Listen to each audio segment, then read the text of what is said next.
دلیل نمبر 2 یہ سنن نسائی میں ہے 4072 اس کا نمبر ہے 4072 کہ وہ کہتے ہیں کہ دیکھیں کہ نبی صلی اللہ علیہ وسلم نے فتح مکہ کے موقع پر 4 مرد اور 2 عورتوں کے قتل کا حکم دیا.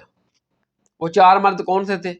عبداللہ بن ابی سرا، اکرمہ بن ابو جہل، مقیس بن سبابہ، عبداللہ بن قتل کہ نبی صلی اللہ علیہ وسلم نے فرمایا کہ یہ 4 مرد اور 2 عورتیں اگر ان کو تم خانہ کعبہ میں بھی پاؤ اور خانہ کعبہ میں بھی یہ لوگ خانہ کعبہ کے پردوں کے ساتھ لپٹے ہوئے ہوں ان کو تب بھی قتل کر دو. وہ کہتے ہیں کیونکہ یہ گستاخ رسول تھے 4 مرد اور 2 عورتیں، تو نبی صلی اللہ علیہ وسلم نے فرمایا کہ ان کی معافی نہیں ہے، ان کو قتل ہی کر دو.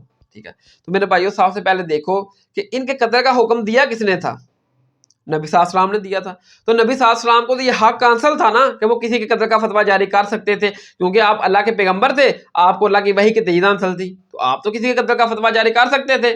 جو میں نے پہلے ابو داؤد میں بیان کیا کہ ابوبکر صدیق نے کہا کہ نبی صلی اللہ علیہ وسلم کے بعد اب پوری دنیا میں کسی بھی شخص کو یہ مقام حاصل نہیں ہے کہ کسی کے قتل کا فتویٰ جاری کرے سوائے ان 3 کاموں کے کہ شادی شدہ زانی، مرتد اور قتل کا بدلہ قتل. لیکن ساتھ میں انہوں نے لکھا کہ ہاں ان 3 کاموں کے علاوہ نبی صلی اللہ علیہ وسلم کو یہ حق حاصل تھا کہ وہ ان 3 کاموں کے علاوہ بھی کسی کو قتل کروا سکتے تھے. تو ادھر آپ دیکھ لیں کہ نبی صلی اللہ علیہ وسلم نے ان کے قتل کا فتویٰ جاری کیا تھا، کسی صحابی رسول نے تو ان کے قتل کا فتویٰ نہیں جاری کیا.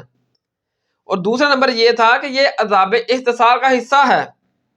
عذاب احتسال جو لوگ نبی صلی اللہ علیہ وسلم کی اور کسی بھی پیغمبر کی دعوت کا مکمل طور پر انکار کر دیتے ہیں تو ان کے اوپر اللہ کا عذاب آتا ہے، جسے کہتے ہیں عذاب استحصال، جو پیغمبر کی مکمل دعوت کا انکار کرنے کے اوپر آتا ہے. تو یہ وہ لوگ تھے جنہوں نے نبی صلی اللہ علیہ وسلم کی مکمل دعوت کا انکار کیا تھا اور ان کے اوپر عذاب احتسال آیا تھا کہ ان کو قتل کرو. یہ عذاب احتسال کا حصہ تھا.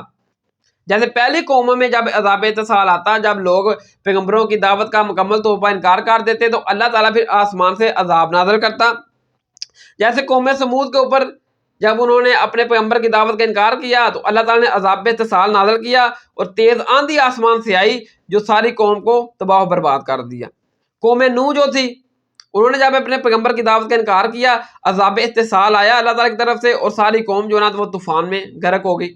اس طرح جو قوم لوط تھی انہوں نے جب اپنے پیغمبر کی دعوت کا مکمل طور پر انکار کیا، اللہ تعالیٰ کی طرف سے عذاب احتسال آیا اور پتھروں کی بارش ہوئی، تیز آندھی آئی اور ساری قوم غرق ہو گئی. تو ہمارے نبی صلی اللہ علیہ وسلم حضرت محمد صلی اللہ علیہ وسلم کی دعوت کا جن لوگوں نے انکار کیا مکمل طور پر، ان کے اوپر عذاب احتسال یہ آیا کہ اللہ تعالیٰ نے اس امت کو یہ خصوصیت دی کہ اس امت کے جو مسلمان صحابہ کرام ہیں وہ ان کافروں کو قتل کریں گے جنہوں نے نبی صلی اللہ علیہ وسلم کی دعوت کا مکمل طور پر انکار کیا تھا. یہ عذاب احتسال ہے اس امت کا جس کا ذکر سورۃ توبہ کی آیت نمبر 14 میں ہے. ان سے تم جنگ کرو، اللہ تعالیٰ انہیں تمہارے ہاتھوں سے عذاب دے گا. پہلی قوموں کے اوپر اللہ تعالیٰ آسمان سے عذاب نازل کرتا کیونکہ وہ اپنے پیغمبر کی دعوت کا مکمل طور پر انکار کرتے اور جواب میں پھر اللہ تعالیٰ ان کے اوپر عذاب نازل کرتا اور ان کو ختم کر دیتا. اس امت میں کیونکہ یہ امت رہنی ہے قیامت تک، نبی صلی اللہ علیہ وسلم کے بعد اب کوئی پیغمبر رسول نہیں آنے والا، آپ آخری اللہ کے پیغمبر اور رسول ہیں، تو لہذا اللہ تعالیٰ نے اس امت میں یہ خصوصیت رکھی کہ اس امت میں ہمارے پیغمبر علیہ السلام کے ماننے والے صحابہ کرام کے ہاتھوں سے ان کافروں کو قتل کروایا جائے گا جو لوگ نبی صلی اللہ علیہ وسلم کی دعوت کا انکار کریں گے. یہ ہے عذاب استحصال کہ مسلمانوں کے ہاتھوں کافروں کو قتل کروایا جائے گا. یہ ان کا قتل ہونا یہ اس امت کا عذاب استحصال ہے جو ہمارے نبی صلی اللہ علیہ وسلم کی دعوت کا انکار کریں گے. آج کے دور میں نہیں یہ کام کرنا کہ کسی صحابی کو جا کے قتل کر دے کوئی مسلمان کہ یہ ہمارے نبی کی دعوت کو نہیں مانتے تو ہم اس کو قتل کر دیں گے. نہیں، یہ نبی صلی اللہ علیہ وسلم کے دور میں تھا عذاب استحصال. ٹھیک ہے، تو یہ جو 4 لوگ تھے جن کو قتل کرنے کا حکم نبی صلی اللہ علیہ وسلم نے دیا تھا، یہ عذاب استحصال کا حصہ تھا کہ انہوں نے نبی صلی اللہ علیہ وسلم کی دعوت کا مکمل طور پر انکار کیا تھا اور جواب میں عذاب استحصال کی طرف سے پھر ان کو قتل کروایا نبی صلی اللہ علیہ وسلم نے. ان میں سے بھی دو نے معافی مانگ لی، کلمہ پڑھ لیا، 2 قتل ہو گئے. اور سب سے بڑھ کر ان کا قتل کا فتویٰ نبی صلی اللہ علیہ وسلم نے جاری کیا تھا، کسی صحابی نے تو نہیں جاری کیا تھا. آج کے دور میں کوئی مولوی نہیں جاری کر سکتا فتویٰ کسی کے قتل کا ان چیزوں کو بنیاد بنا کر. ورنہ وہابی کہیں گے کہ یہ جو بریلوی ہیں یہ یعنی کہ گستاخ خدا ہیں، بریلوی کہیں گے یہ وہابی گستاخ رسول ہیں تو ایک دوسرے کو سبھی قتل کریں گے. تو ان چیزوں کو بنیاد بنا کر آج کے دور میں کسی مسلمان کے قتل کا فتویٰ جاری ہرگز نہیں کیا جا سکتا کہ یہ گستاخ رسول ہے، یہ گستاخ قرآن ہے، یہ گستاخ خدا ہے لہذا اس کو قتل کرو. نہیں، یہ حکومت کا کام ہے آج کے دور میں.